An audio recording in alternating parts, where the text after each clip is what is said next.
Hey, what's up? Saturday, March 27th, 11/11 of the 2021. What's going on? What's going on? What's going on? It's Saturday.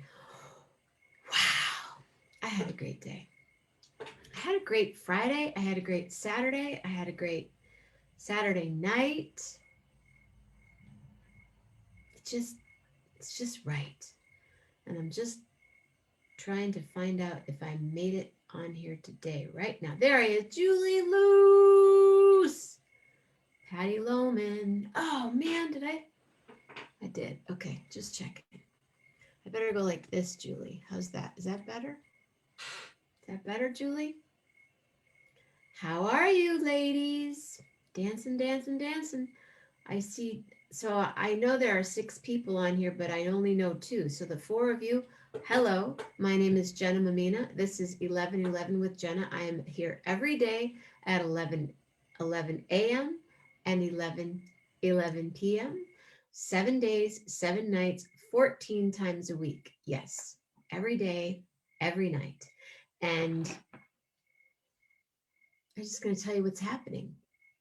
Tomorrow morning, I will be at a church. I might have Grace do 11:11 because I'm not sure if I'm going to go live in the church or not, because I don't know if I'm going to be singing at 11:11 or I might have, we'll figure it out. I hadn't even really thought about it yet, but I'm thinking that,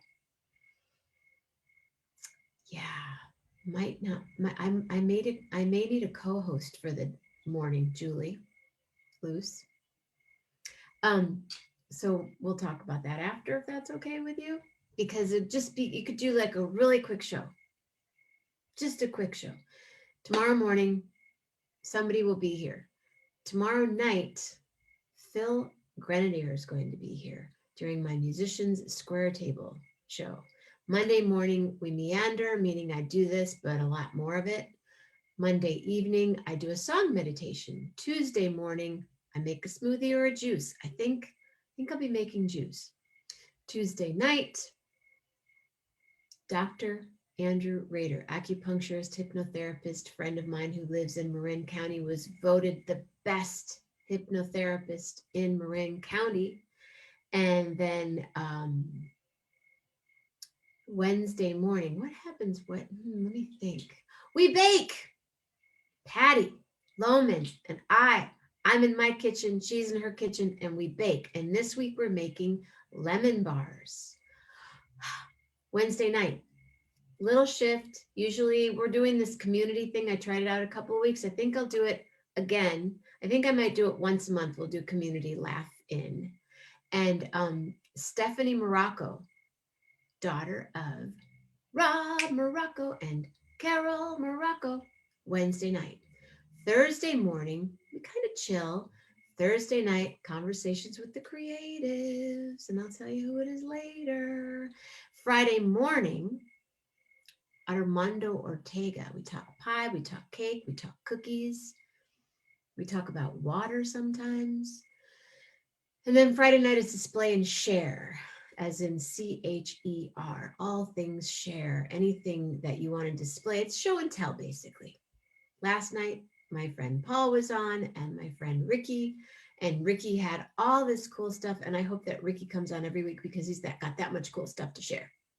And then Saturday morning is one more Saturday morning with Jeff Metzger, which takes us to right now, right here, right now. Ladies and gentlemen, one more Saturday night with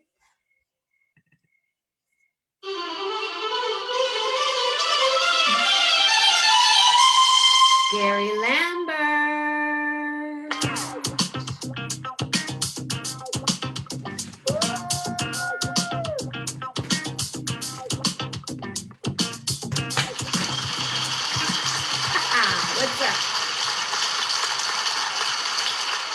Am I on? You Am I are on? on. You can hear me. I can hear you. I can see you. You're on the couch. It's all I'm on the happening couch. now. Me Right and here, me and Thelonious. Me and Thelonious are on the couch. right. Thelonious. Yeah. Oh, hi. Hi. Thelonious says hi to everybody. Hi. Isaac Norell named his son Thelonious, and we call him Theo That's a good one. Yeah. or That T. that works. Call him T. So what's shaking? Everything's been pretty swell. Yeah. Life's been good. Life's been sweet. It was 74 degrees in New What? York yesterday. Yeah. So I took the longest walk I have taken in a very long time, certainly since before it started getting cold last fall, early winter. Um, Where did you go? What did you do? What did you see? I went to Cunningham Park, which is this park, has been my local park, maybe 3/4 of a mile from here. Um, since I was a little kid, which where I played Little League Baseball. Part of it is just like Wow. your basic New York City park with a bunch of baseball diamonds and basketball courts and tennis courts, but then it's got this whole very wild wooded area with hills where you can completely lose the sense of being in the largest borough in New York City. And really feel like you're out in nature. And My soundtrack on the earbuds was the band, the incredible Royal Albert Hall concert that just got released as an extra bonus disc for they did a 50th anniversary release of the album Stage Fright. And Robbie remixed the original album, and then they put out this amazing Royal Albert Hall concert. Just Wow. peak stuff. So, walking around the woods, the urban woods with Levon and Rick and Richard in my ears was. Did you see people? Were there a lot of people out walking? There were a lot of people out, but it wasn't crowded, but it was like people digging the sun and a few little basketball games going on. 74 degrees. 74 degrees. Lovely. And that was with a pretty strong wind. I think it might have gotten up to 80 if it had been a more calm day. And I'm going to start doing these walks more often as the weather gets better. And I found out something really cool that I sort of knew was underway, but I didn't realize how complete it was at this point. There is this whole connecting series of greenswords Mm. that connect, like my local park, Cunningham Park. You can go in one direction and be in another big park that's like east and north of here. Or if you go west and north, first you can get to this park called Casina Park, and that connects to Flushing Meadows. Have they been working on this They've year? apparently they've been extend. It's been going on for a few years, but I had no idea what the progress was. But it's all there. You walk on grass the whole way, and Flushing Meadows is where it's the old New York World's Fair site, and it's where the tennis stadium, and where the Mets play, City Field. So I could walk to a baseball game and never touch concrete. Yeah. How cool. Yeah. So I'm gonna explore that some more. That's really I had no idea all those connections But were now. how far did you go then? You said you went on a long walk, and I'm going to join us together here. I I would say the round trip was probably 6 or so miles. You You have that I on your phone, the little heart. You can see how yeah many steps. yeah I'll start using that. I'll start using the steps thing. Um, It's already and there. yeah, and there is vastness to this park that I didn't even get to. It's like really big. Beautiful. Yeah, so that was very satisfying. And then I was in total pain when I got home. But here's the thing. I think I've experienced some side effects this week from the vaccine. Um, One of the side effects um, is muscle and joint pain. Hmm. I started getting this muscle and joint pain, so I looked at the list and I said, "Yep, check, check." Um, you know, uh, on the opposite side from where the shot went, my elbow was really sore, really sharp pain, and like kind of upper right back. Um, so for a few days, I needed to be taking some ibuprofen and putting some heat on it. By yesterday, I got through the day without the ibuprofen, and then I took the walk, and then I was pretty sore when I got home. Wow. but uh, Well, but I it's think it's probably good that you did the walk though, because the walk may have even just like loosened you up and made you feel that much better. Just and the keep circulation. and gets the circulation going better and all that stuff. So I feel better again today, and I think my 2 weeks will be up next Friday. My 2 weeks post shot, so feeling good about that. So that was a really nice thing. That's good. And then did it like did it make you hungry? The walk, The walk? yeah. Oh well, Did many you walk? things me. Did you grab something on the way home? Did you know No, what? I almost thought that there. I walked past a pretty decent pizza place, but I was strong. That's what I was Um, wondering about. yeah, I thought about that. There's a very decent Thai restaurant that I walked past, and a few places. But so that'll become more of a routine as the walks go on. Stopping by and picking up a little something something. But it was just a lovely walk, and it's funny because like parts of my neighborhood have changed like since the pandemic. Like places have closed. They've moved. There's a really happening bakery down on Union Turnpike, which is just a little ways from here.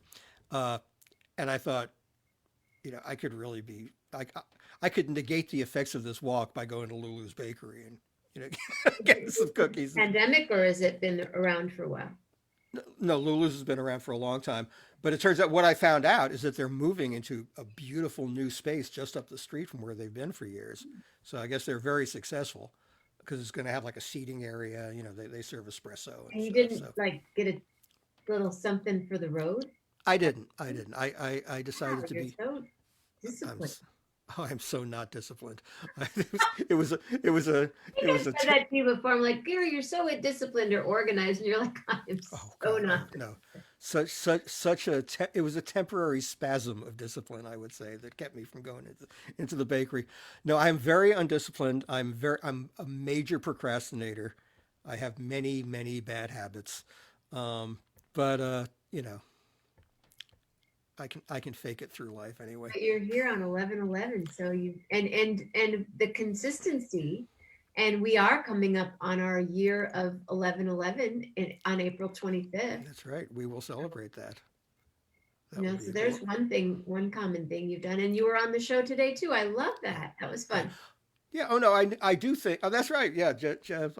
I dropped in when Jeff was on, so I've got both 11/11 Saturday bases covered. Very happy to do that. Yeah, it was really funny. Often at 11 on that hour of a Saturday, I'm like just getting started and taking care of some things, and I just was there, and I said, "Oh, You're on, look, here's Facebook. and you I know posted what's that. happening right now." I checked out the how did it go? Bruce Spring Springstone. Springstone. Yeah, that's really good. I mean, the guy really had. It was like the sound of the E Street Band circa 1978 was they really nailed it, and the guy's voice, and the B side of that was a cover of "Take Me Out to the Ball Game," which was also excellent. So that's one of my favorite. I thought that was brilliant when it came out. If anyone didn't hear it, it was anyone You who's could post it again. We were talking about the Flintstones and how the right. Flintstones were actually and Rob Morocco told me this last night because I just said to him, I go, I just got done watching this. That it was like Hollywood Stories or True Right, Hollywood the Stories, dark side of the Flintstones the or something dark like that. side of the Flintstones. Yeah. Yeah, yeah, And it was and then Rob said it was actually the first primetime cartoon yeah, that has ever been on. Yeah, Bill, super cute. Oh, so cute. Just yeah. adorable. Um, but they show all this stuff like they were, like the women were doing the work and the Oh guys were yeah, kind of hanging out, and then the smoking thing that you posted. yeah, yeah. They had Winston cigarette commercials on a cartoon show, um, and it was the same guy. It was like Hanna Barbera who did Huckleberry Hound and all those daytime things, I and had that a was their. Huckleberry Hound little plastic thing that I wrote. Oh, cool. That was their. But the Flintstones was their first foray, and the Jetsons was also prime time. Was it? Yeah, yeah. Um, the Flintstones was quite clearly a total steal from the Honeymooners. Like the Right. characters were, Fred, the big blustery guy, and Barney was kind of the Ed Norton and all that, and Wilma was quite a bit like Alice Cramden. Um, but yeah, that was the Flintstones. Um, and yeah, so we talked. That was fun talking Yeah, about that, and it was so funny. I immediately thought of Bruce Springsteen, because oh, you were with Jeff, and I just said this is perfect. So and yeah. then the Jetsons, right? Just the Jetsons boss and Fred's boss reminded me of each other. Oh yeah, they were. I They were mean like the those. same guy. Yeah, They both had glasses, I think. yeah, yeah. Yeah, I can't remember Fred's boss as well. It was Mr. Rocket. Space. Mr. Spacely was George Jetson. I mean, that stuff was actually a little, you know, I maybe I was well. It was supposed to be for adults, but I was But not I a didn't big fan. realize the Jetsons were a primetime Yeah, cartoon. yeah. Um, and they all. It's really funny if you watch those cartoons, you can see like who they're doing. Like, um, they're imitating other characters from like real, live action TV shows or movies or whatever. Well, I was thinking Um, about that, like Anne Margaret was on. And then yep. who was the question about the Mr. Spacely? But what was the other guy's name? What was Fred's boss's name? That I'm trying to remember. I can't. It's Um, been a long time since I've watched any of that stuff. yeah, it's fun. I love the Jetsons. Yeah, the Jetsons was really cool, like graphically, like their outer space drawing was pretty cool. Spacely Sprockets, Right, right? and they had the wisecracking robot Oh, housekeeper. the woman, the Right, right, right, right. Mr. Slate. Nice one, Mr. Michael. Slate. Mr. That's right. That's Slate. right. That's right. Funny. Yeah, So here we are. We talk about cartoons yeah, at 11:30 at night. of course. Well, popular culture. What's It's what else did you do this week? Did you watch anything fun or check anything? well, this evening was the second half of that women's raga festival, and there was some lovely stuff there. Darn, I forgot. Yeah, uh, and yeah, if you go to the Brooklyn Raga Massive YouTube page, Brooklyn Raga Massive. right? That's my They generally will post, if not the entire thing, they'll post like individual performances from it over a period of time. send myself a message. Yeah, Brooklyn. Raga Massive.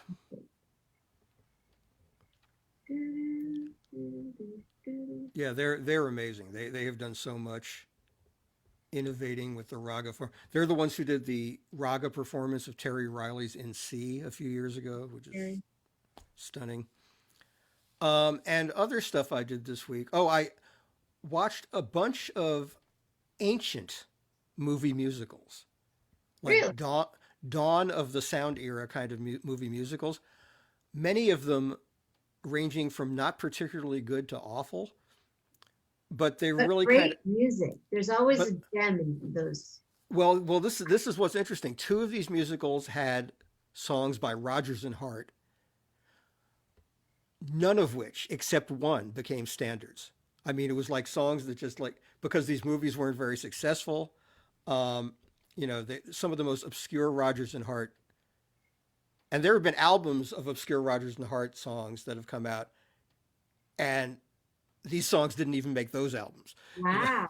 and I you have know, to and sit with you and go over that because David Lom and I are putting together a bunch of stuff right now. But yeah, but the one immortal Rodgers and Hart song that made it into one of these movies was "With a Song in My Heart." oh, I love that song. It's a beautiful song, That's good. um, but and it was so much the only good song in that movie that they repeated like 3 or 4 times during the course of the movie because the other songs were not too happening. But the interesting thing about these movies, so Talking Pictures came in 1927, the jazz singer, and then like all the studios started falling all over themselves to make musicals, and they became the hottest thing for a while, And then there was such a glut of them that the popularity fell off of musicals. And these are the movies that are part of the reason that the popularity of musicals fell off because, Because they were so bad. well, it's not, they're very like technically most of them are very primitive because it's early talkies, but in almost all of them, with a few exceptions, the stars, like the romantic leading guy and the romantic leading woman, never heard from again. I mean, it's like people who were, I guess, groomed to be movie stars and just did not make it.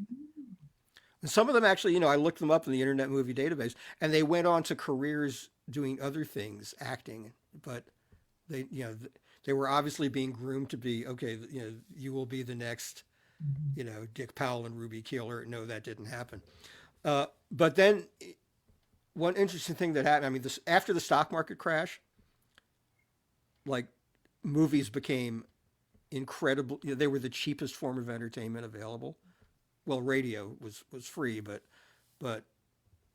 people went to the movies a lot, and the musical was really king for a few years after the crash. But then the really interesting thing is what really took over was gangster movies.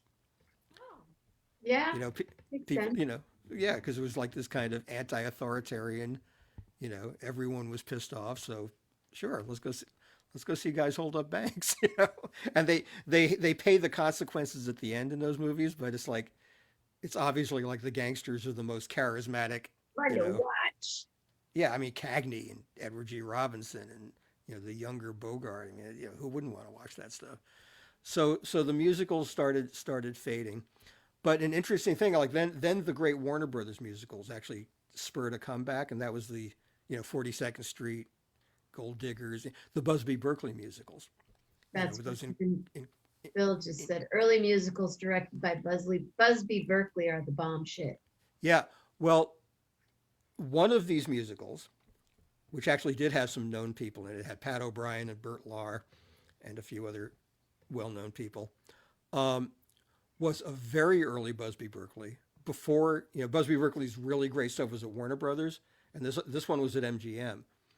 And you start to see like the early. They have some of those incredible overhead shots of the dancers, All the for sequence and kaleidoscopic geometric patterns, and they do these things with like airplanes, like little airplanes that are made to look like full size.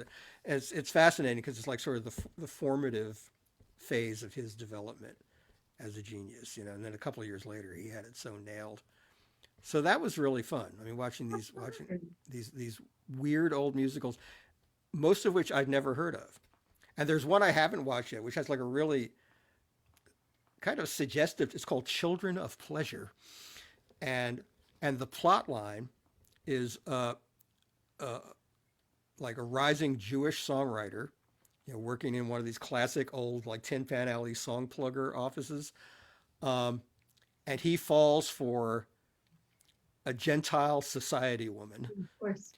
who of course breaks his heart, and then he realizes the whole time like the secretary in the office was the woman for him. That's now it turns out, a nice thing about the TCM website is they have all this data, all this like historical background and stuff. Turns out this was based on Irving Berlin, except Irving Berlin married the aristocratic Gentile woman and Really? stayed married to her for like, he lived to be 101. I think she lived into her 90s. So yeah, Wow, that's pretty heavy. so it's kind of a twist ending on the movie. But so that one I haven't watched yet, but I've seen a little bit of it, and I think I'll watch the whole thing. I just thought of a show that I would like to do, but it would have to be at an 11:11 a.m. show. Hmm. Um, Consider it sometime with my friend David Lom, who Hmm. is Dorothy Field's son. Right, right, yeah, And when I say, "Oh, I like this song," and I pick up a song, he's like, "Oh, yeah, that's from the musical." He knows all that stuff, and he yeah, knew those guys because they used to work with his mom. amazing.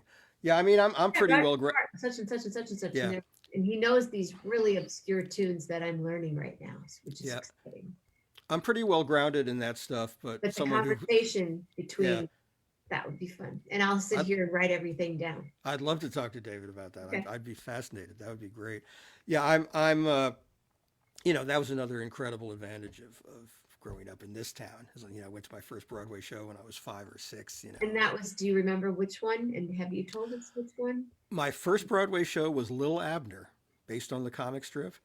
Um, Johnny Mercer um, was part of the songwriting team of that. Um, it was really fun. It was a real fun. There was a movie made of it too, but it's a real fun musical. And I saw Damn Yankees early on, and The Music Man, and it was a pretty golden age of Broadway musicals back then. So I got to see some incredible stuff. And then I've gotten to see revivals of some of the golden age stuff in later years, really good revivals. So I've got that pretty well covered. How old were you when you first rode the subway by yourself? 10. I was 10, I think, when I first did it by myself. I rode it all the time with my folks or my older brother. But yeah, then there was one time my folks said, "You can handle this," you know.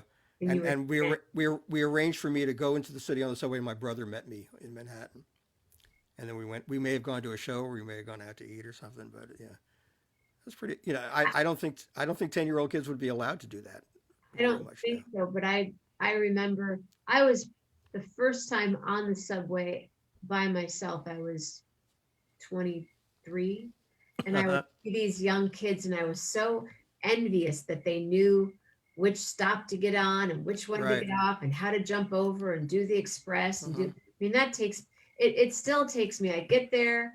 And I'll talk to you, and you'll be like, just jump on the one, and then jump over to the express, Right. and get off Right. at Right. 52nd and the 7th, and then go over to the this train and this train. And I'm like, okay. And but then after about 3 days, I'm like, pound, pound, pound, pound, pound. But it just Yeah. when I see young kids subway hop doing their thing, Right. it Right. thrills me because I think it activates another part of the brain.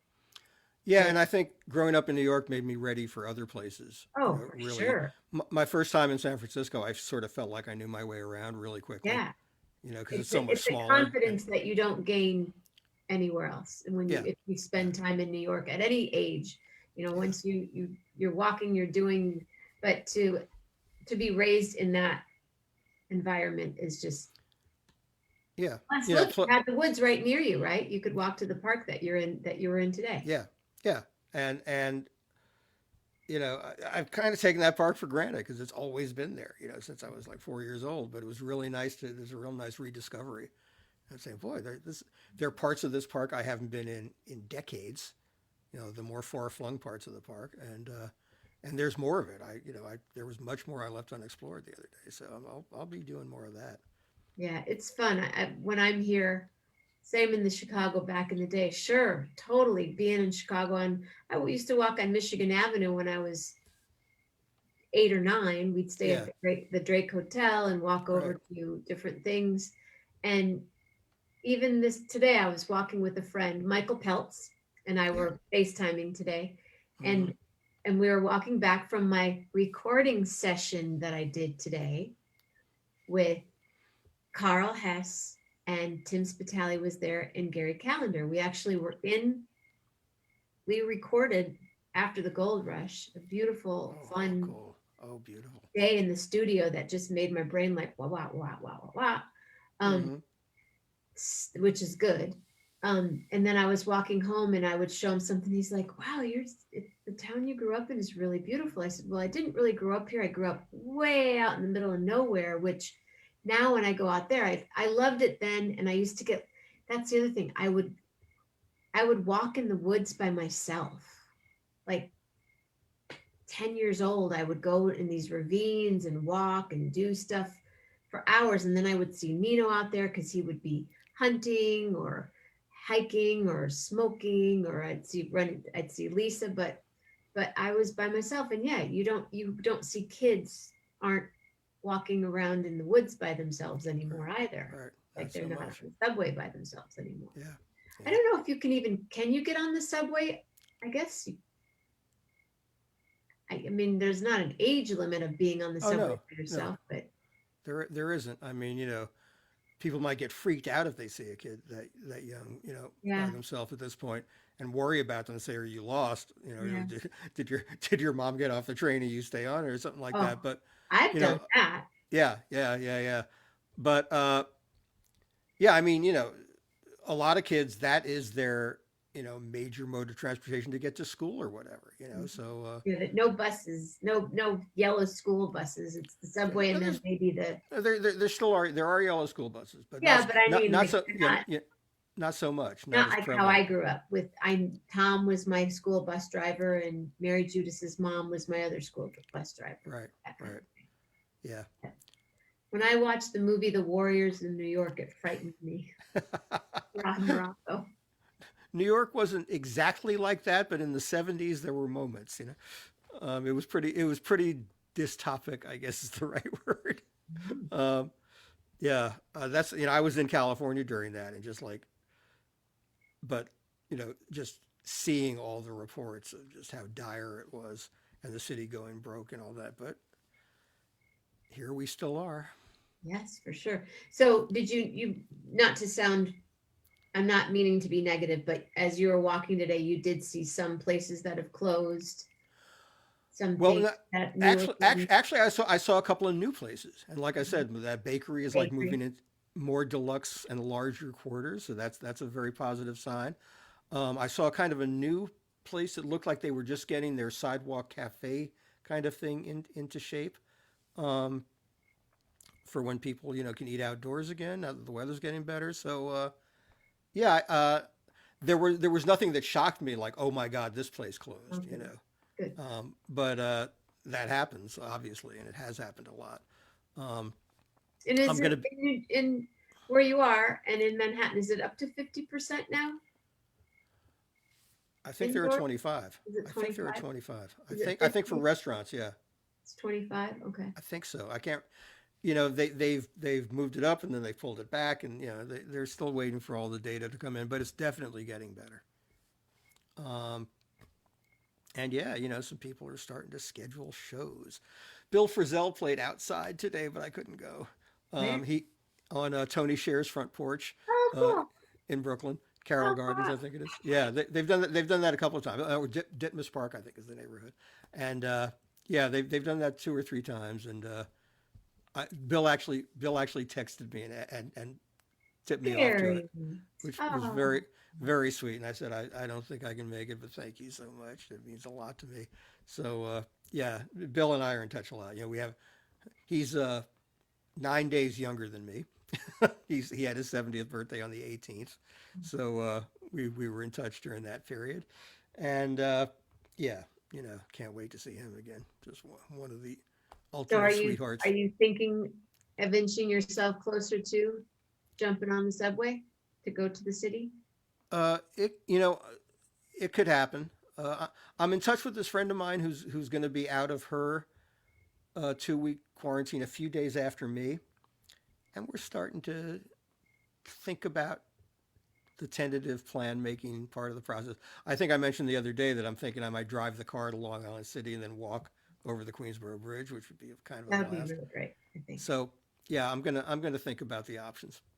Or I could drive to Long Island City and take the subway like 3 stops, and which would have much less risk involved. And that would take you where? Well, if I drove to say the 21st Okay. Street, the 21st Street and Queensbridge Okay. subway station in Long Island City, um, I could do that in 2 stops: 21st Queensbridge, Roosevelt Island, Lexington, and 63rd. So that would be a blast. That would be a snap. I can't imagine And putting then myself walk. and then walk everywhere. I'd be a few get off 63rd. I'll be like what 4 blocks east of Central Park. Mhm. So my friend and I are thinking of either getting some awesome takeout and going to the park, or finding a sidewalk situation or something. So that's going to be very exciting.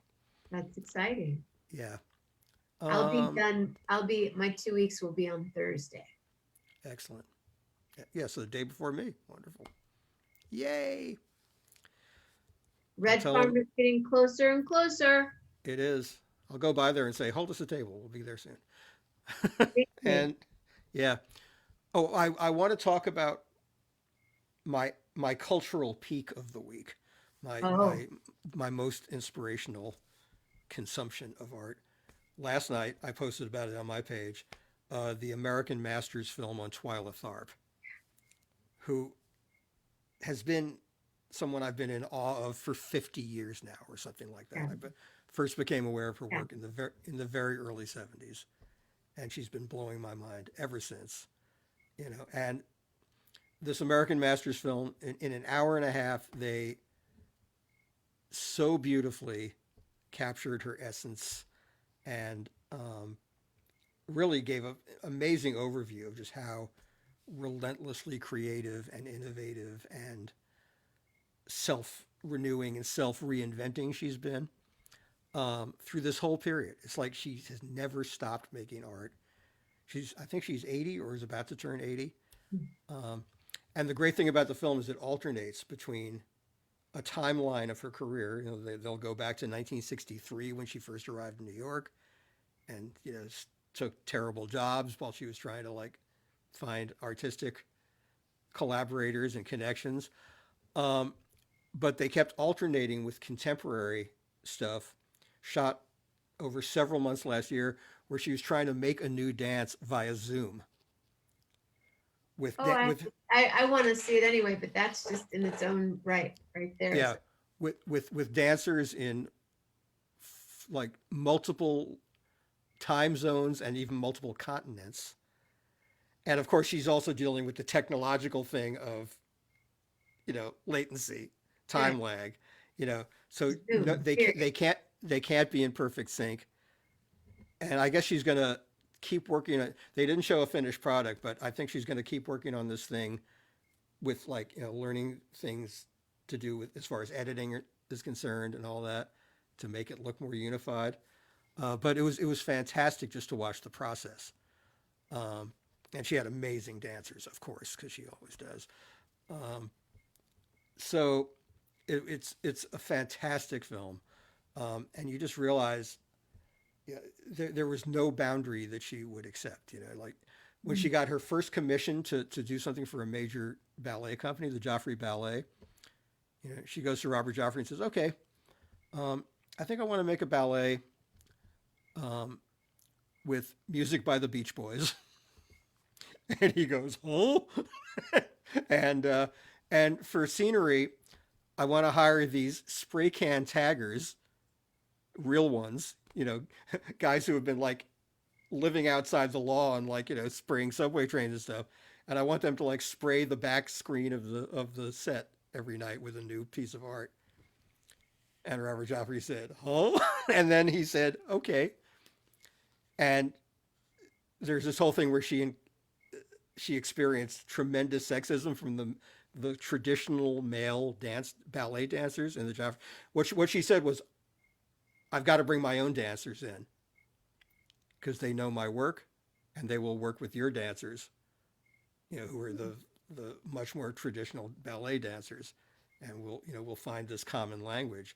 And some of the male dancers really said, I'm not taking any direction from this you know, this woman from, the non-classical tradition. And Robert Joffrey basically said, okay, well, don't do it and you're fired or do it. He You just want to lay, work with her, you work with her. You yeah, don't, you're out. and the piece she made, Deuce Coupe, was like astonishing. Goose Coop. Deuce Coupe, which is from the Beach Boys song Little Deuce Coupe. Yeah, and an incredible just, When was, and when did she do this? Deuce Coupe, I think, was around 74, 73, 74. I saw a reworked version of it called Deuce Coupe 2 in 75, I'm pretty sure. Um, but all through her career, she used music by Bach, and then she'd use music by Fats Waller, and then she'd use music by Philip Glass, and then she'd use music by Jelly Roll Morton, or the Beach Boys, or Bruce Springsteen, and her own dancers, her own company, were just such astonishing, beautiful magnificent. She says they're as great as any athlete, you Gotcha. know, uh, and she just pushed them to the absolute limits of what the human body can do, as she always did to herself as well. Um, and And lives to tell about it. yeah, I mean, I've been going to see her company's dance. I think maybe Deuce Coupe was the first thing that I saw, but I've seen like her company in almost all its iterations since.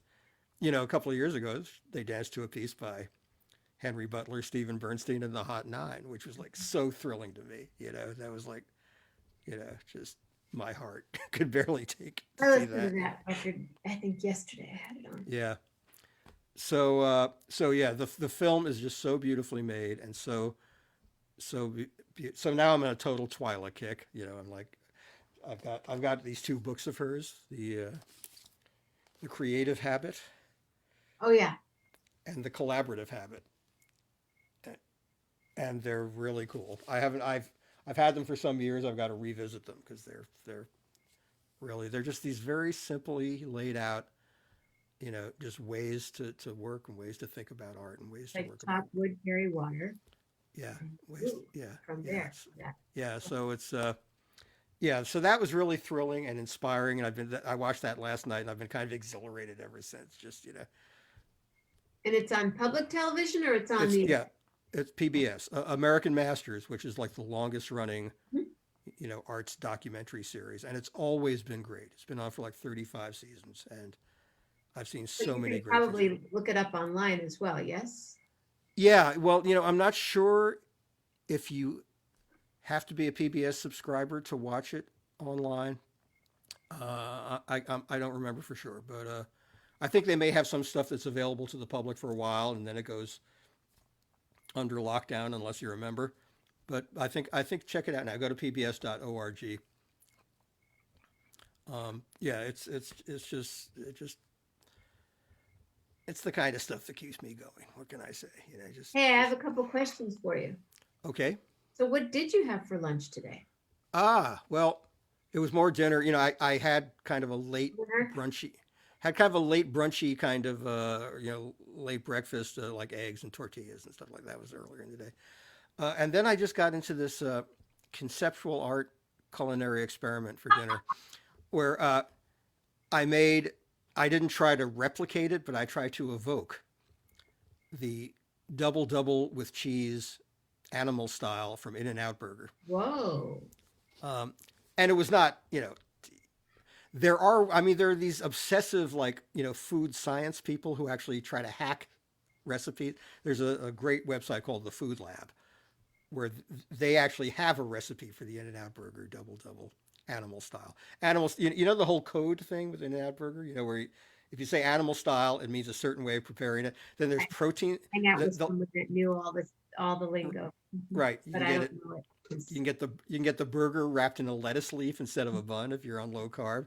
Um, so they Oh, cool. so, There's the PBS streaming app available and it's free access. okay, good, very good. Awesome. Yeah, I think it's free, and then And like always after a good certain to yeah, or there's or some stuff, yeah, but it's definitely worth seeing. So aesthetically, the burger, I didn't smash down the patties enough to make them flat enough. So visually, it was a little too tall, and also because the patties weren't that flat, it came out kind of more medium rare than the standard. I think medium well is kind of the standard at In-N-Out Burger.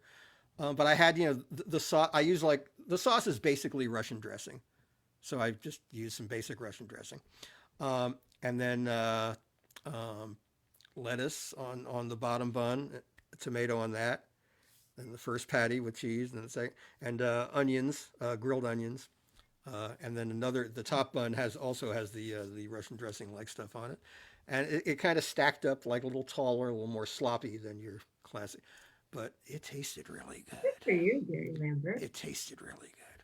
Mm, So you know, maybe I'll try the food lab approach of really that's the exactitude, but exact. it's probably just easier to go to California, go to an In-N-Out Burger and stay. Yeah, and she just put her house on the market for $17 million. So Who did? the owner of In and Out. Oh, the owner. Well, good for them. I just happened to see that in my, on Wow. the news, the little streams that go by. Okay, Yeah. next question. Uh-huh. What are you doing next Saturday night? You know, the answer to that, I'm afraid, for people who like suspense, is going to be very disappointing and predictable. Maybe not disappointing, but certainly predictable. So if you're not into predictability, you know, I'm just going to have to lay it out. I'm doing this thing called 11:11 with Jenna.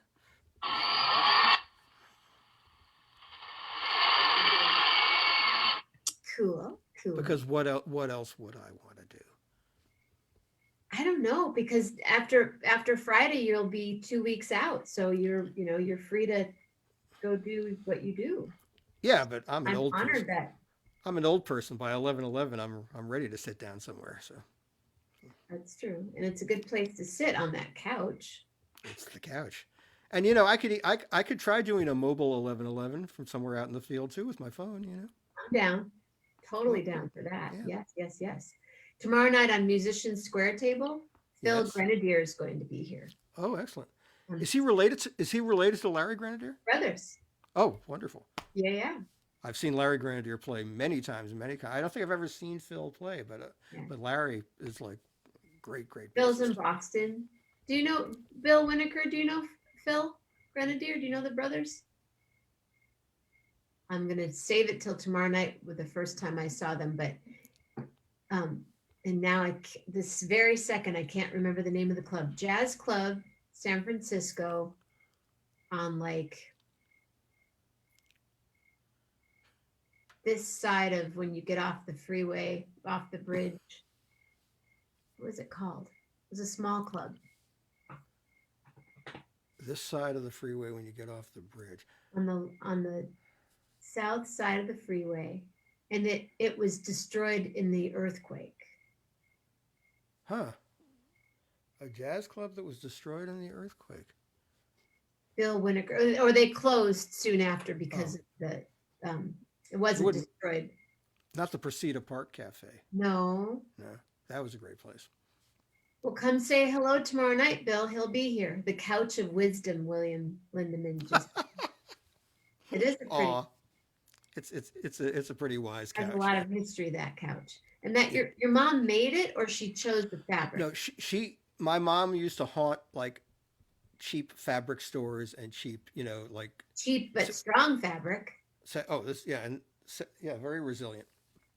Um, and yeah, she just found this. I think she may have gone to Canal Street to Mm. to one of the discount, upholstery and fabric place, and she just saw this and brought a couple of bolts of it home and called, like found a local upholsterer and said, "Do what you will." And now And the couch is famous. the couch is a celebrity. The couch, Is the its couch, own celebrity. the couch is kind of like my Lily and Pearl. Yeah, yeah. Yeah, It's just as cozy. very Speaking of cozy. what's not Lily and Pearl and not anything we were really speaking about, but what's happening on your show tomorrow? Oh, well, we're gonna have. There's this book called Deadhead Stories that came out a couple of years ago, which is really nice, and it's all like for charity. It's all they raise money for good causes. I think they give most of their proceeds to the Rex Foundation, and it's what you think it is. Deadhead Stories, like just they got people to send in their stories about their crazy concert experiences or how they fell in love with the music or all the great stories.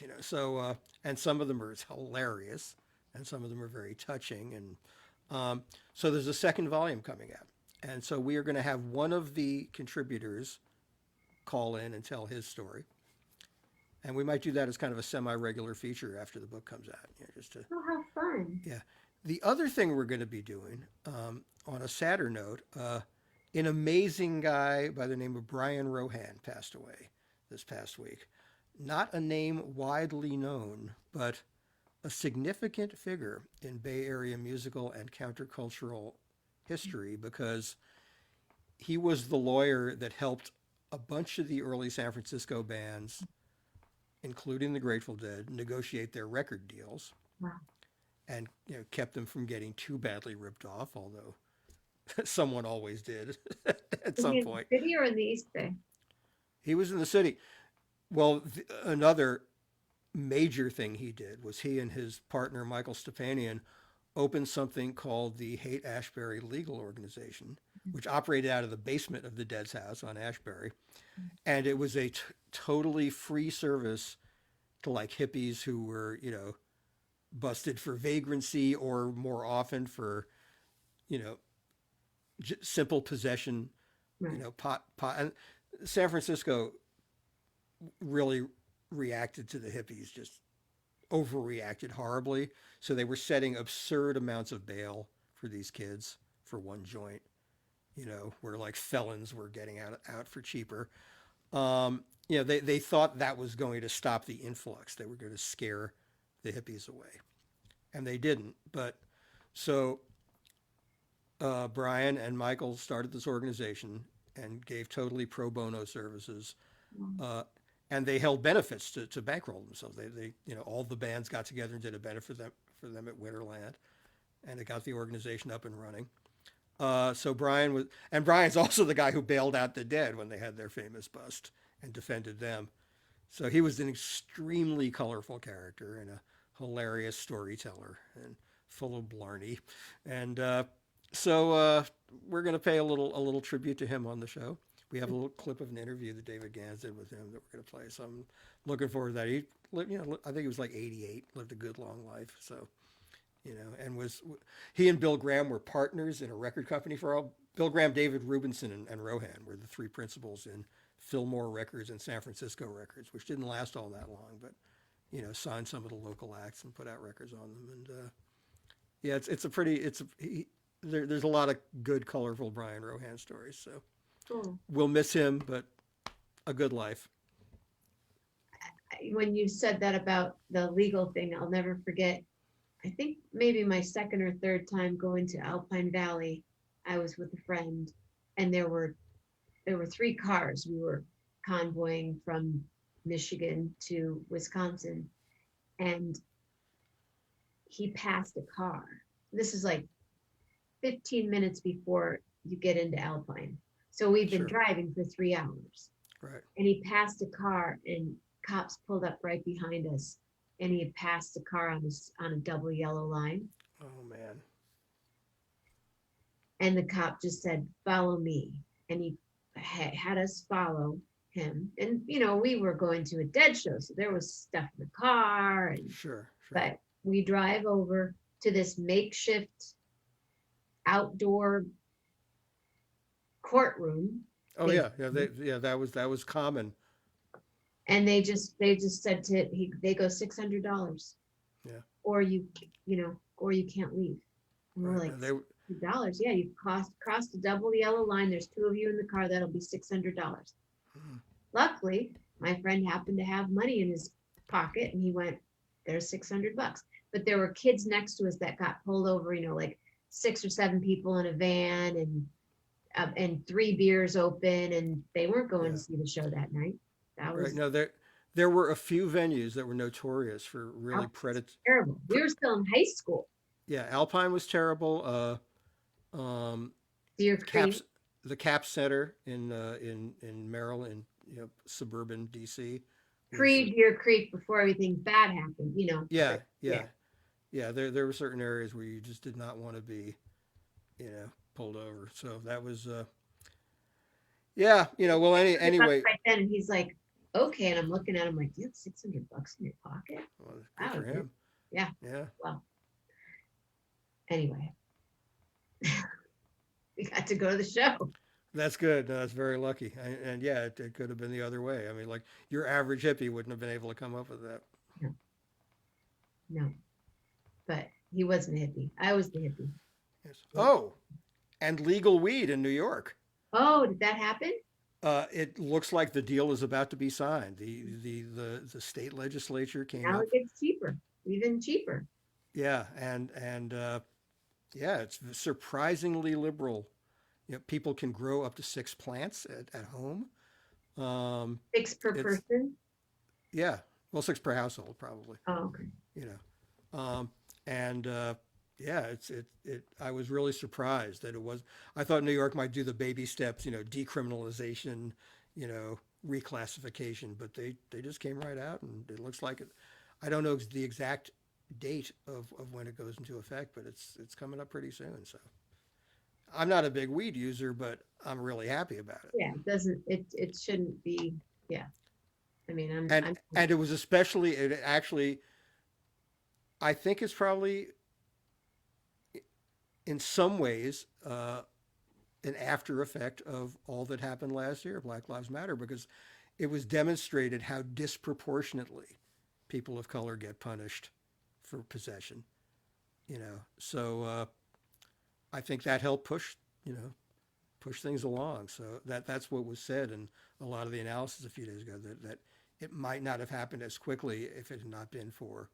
it was a hell of a year. Yeah, yeah. So that's going to be kind of interesting. I mean, Michigan is as open as any. There's dispensaries and Yeah, people yeah, doing, and yeah. it's like living in NorCal again. I'm like, what? Am I I have a feeling. what right now? Yeah, I have a feeling it'll have something to do with filling up some of those empty storefronts that closed down in the past year. A lot of Oh little pot yeah, shops will be opening up. Yeah, all of them, like on yeah. the same street. I'm sure. Federal law needs to change weed from a class one drug. That's I mean, that I expect. You know, I mean, all the states are going to fall like dominoes. There's this weird thing that happened this Too past much week. money. I mean, Too much money, too much tax revenue. It just doesn't make sense anymore for it to be illegal. The federal thing, is going to take a few more shifts in the balance of power, because the margin of Biden's mandate is too slim. You know, it's just he can't. There's things he won't be able to get done yeah, there's only so much. until some more Democratic senators get elected or whatever. There was this thing that happened last week that got like a really negative reaction because the Biden White House asked for the resignation or reassigned several White House staffers who were known to have used weed or be current weed users. And everyone said, "Oh, that's disgusting." We feel so betrayed, but it's a really complicated situation. I was wondering about it myself, and I read up on it, and I saw some really very well reasoned and well informed discussions. And it turns out that if you are on the White House staff, or if you're nominated for a White House staff position, or being, and you have, and you are known to be a weed user, um, either because you admitted it, or because someone outed you, or because you failed a drug test, or because it's somewhere on an arrest record, you can be flatly denied a security clearance. Really? Yeah, absolutely. And an administration can't afford that. They can't afford to have the work. And again, with the very thin mandate that Biden is working with, I mean, it shouldn't be a thin mandate because he won by 7 million votes, and the Democrats represent 40 million more people in the Senate than Republicans do. It's so absurd. But the fact is, the way the system is structured, they can't reform those laws right now, and they can't reclassify things right now without the cooperation from Congress. So Biden has to look like he is adhering to the absolute letter of the law, and not lay himself, open to criticisms, that he's only enforcing the rules that he wants to. It's a pretty untenable position, and I think, you know, what they're doing, it sucks. I hate that happened to those people, but I think it's also, you know, Kind of silly. it's silly, but it's the reality is silly. Yeah. What they're dealing with, the hand that you get dealt when you take office is silly a lot of the time. So All right, little girl. She's looking at me. You're going outside, Mom? You're going outside, Mom? Want to go outside, Lil?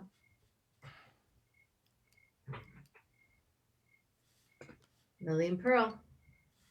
Federal government passed it quickly Canada-wide for cannabis, but you can't buy booze in the supermarket. What?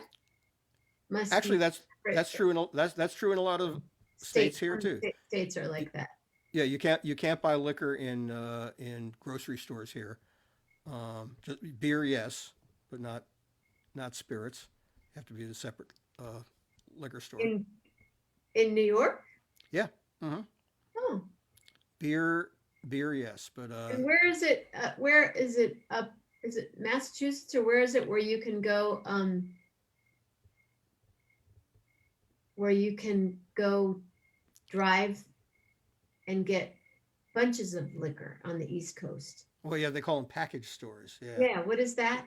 Massachusetts has that. Massachusetts. That's what I Yeah, thought. yeah, Yeah, you yeah. I go don't. up like this big barn, Mm-hmm.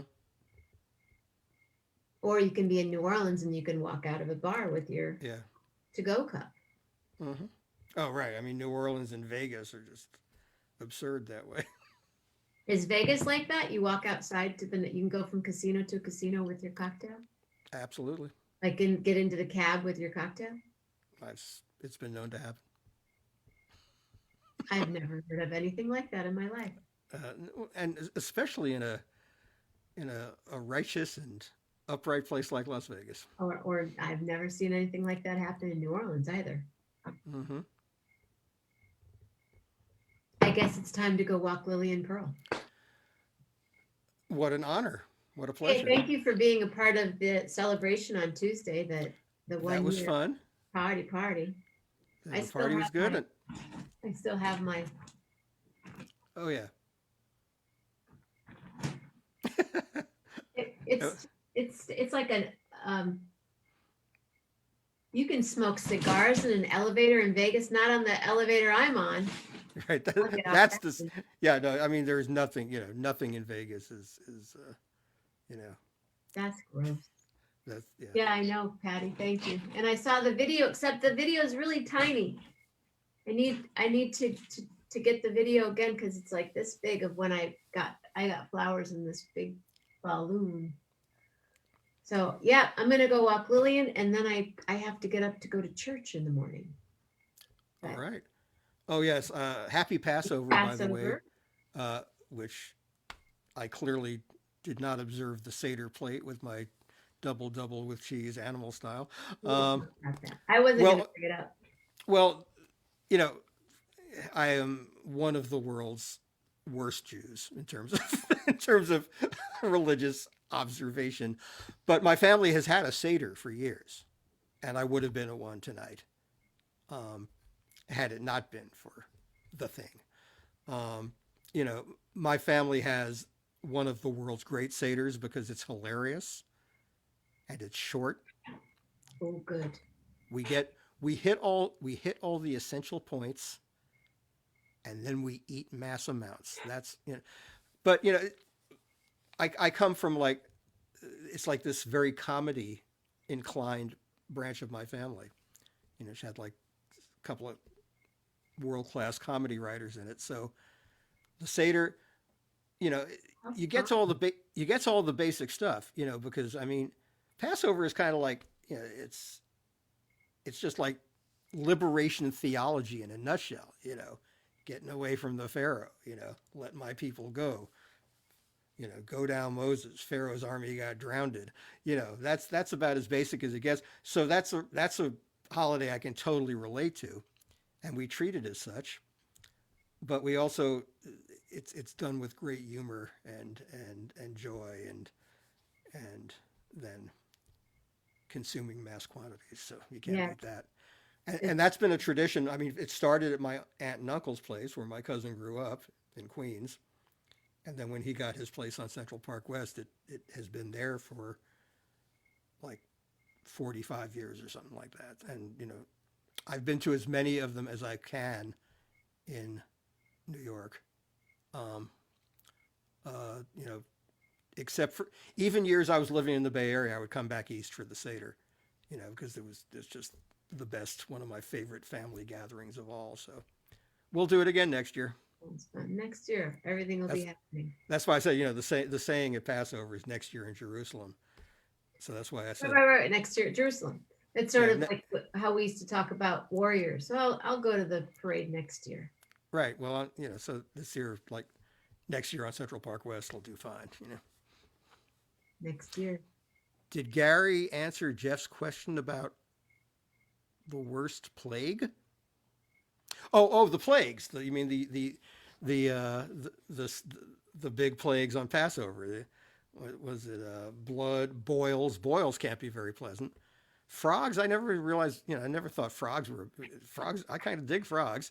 Um, uh, what, I mean, death of the firstborn. You can't really get beyond death of the firstborn as a badass plague. That's horrible. You know. The others just seem, boils, as I mentioned. Wales. Yeah. Were locusts in there? Locusts. I Locusts. don't enjoy. I don't enjoy locusts, Patty although thinks locusts. I'm going to say death. I'm still going to. I got to stick with death of the firstborn. Yeah, I think death of the firstborn sounds I mean, locusts you can handle. But Yeah, look. You call Orkin or something. There, it seems most of those plagues. You know, we always say, I can handle that, but I would I not. had I would not. forgotten about that question. Thank you, Yeah. Julie. Julie I, Lewis. I, I I'd especially dislike Death of the Firstborn if I was the firstborn, but I'm the younger kid, so what the hell? Yeah. No, I do not wish ill on my older brother. So, No, no, no. no, no. But actually, no. The plagues are not against the Jewish families, though. They were against the families of the oppressors. So that casts a whole other I light on it. love this show. I love you, Gary Lambert. I Because love you, Jenna Mammina. it's so fun. Indeed, and Thank and have a good Palm Sunday. I'm going actually I'm going to try to get palms, but I'm actually going to a Baptist church Mm-hmm. that I'm singing with David. Mm-hmm. And then I'm going to swoop by the Catholic church to pick up some palms so I can go make um I make crosses with she's 94 years old, my Aunt Lou Larzalier. So we make stuff with the crosses, with the palms. Nice. Well, I will at some point tomorrow. I will listen to "Palm Grease" by Herbie Hancock and the There Headhunters you go. to express solidarity with Palm Sunday. Awesome. That's the best I can do. Thank you. All right. And then tomorrow I'm going to be singing If It's Magic and Oh, You'll Never Walk Alone. So, beautiful, beautiful. and Julie Lewis, I'm going to call you in a little bit as soon as I'm back from my walk with Lily and Pearl, and we can talk about something tomorrow morning. Well, all right. I think we've covered it all except Walking Lily and Pearl. I got to go do that now. That happens first. Bye, That, Lily and Pearl. I need to put this dressing away that's sitting in my studio. I don't know why there's food in my studio inside my kitchen. That's my kind of studio. It's here. Tea, dressing. Yeah, this was a rare Saturday night. I forgot to make tea for myself before one more Saturday night. You know what? I didn't make any either. Once again, we are so in sync. We're tealess, but we're in sync. Mm-hmm. Thank you, everybody. Thank you, Jenna, my dear. Thank you, Bob. Bill. I love you. I love you too, Gary Lambert. Gary Lambert, everybody. Bye, everybody. Love you all. Have fun tomorrow on your show. And we'll have fun tomorrow. Where? What? Where do we have fun at?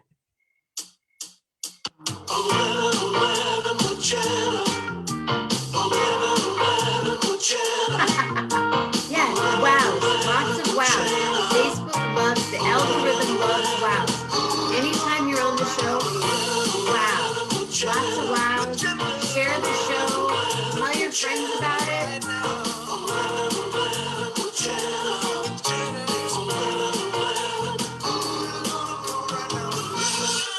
Exactly. And thank you, Tim Spitali. I can't wait till we get back in the studio again and make some, wow it up.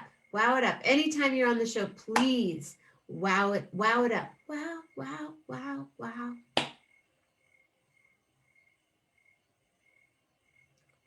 Wild thoughts, wonderful words, and a wow heart. Thank you all so very much for being here. Big hug. And another big hug. And it is Sunday, so you may or you may not see me tomorrow morning. I'm not sure yet. Gotta just do a little, but tomorrow night for sure. Musicians Square Table. Mama Grace, I'll see you in a little bit. Everybody else, I'll see you when I see you. And I can't wait to see you. Thanks, Gary. All the wows. Love hard. Really hard.